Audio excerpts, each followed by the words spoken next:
সিলেট থেকে আনুষ্ঠানিকভাবে যাত্রা শুরু করল নতুন একটি রাজনৈতিক দল, বাংলাদেশ স্বরাজ পার্টি। চলতি সপ্তাহে দলটি তাদের আত্মপ্রকাশ ঘোষণা করে। ইলেকট্রনিক মিডিয়া জার্নালিস্ট অ্যাসোসিয়েশনের সংবাদ সম্মেলনের মাধ্যমে দলটির আত্মপ্রকাশের পাশাপাশি তাদের লক্ষ্য উদ্দেশ্য তুলে ধরা হয়। প্রবাসীদের মান উন্নয়নে প্রবাসীদের সহযোগিতা নিয়ে সকলের সমন্বয়ে এই সংগঠন করা হয়।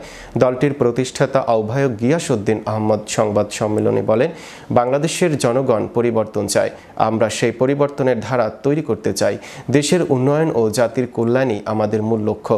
সংবাদ সম্মেলনে জানানো হয়, বিএনপি আওয়ামী লীগের দীর্ঘমেয়াদী রাজনীতির বাইরে গঠনমূলক ও বিকল্প রাজনৈতিক ধারার প্রয়োজনীয়তা থেকেই বিএসপি গঠিত হয়েছে। দলটি সমাজে সত্যিকারের গণতন্ত্র প্রতিষ্ঠা, সুশাসন নিশ্চিতকরণ এবং অর্থনৈতিক সামাজিক সংস্কারে অঙ্গীকারবদ্ধ। আচ্ছা, এটা ইতিবাচক সাড়া পাইছি, আমরা ইতিবাচক সাড়া পেয়েছি।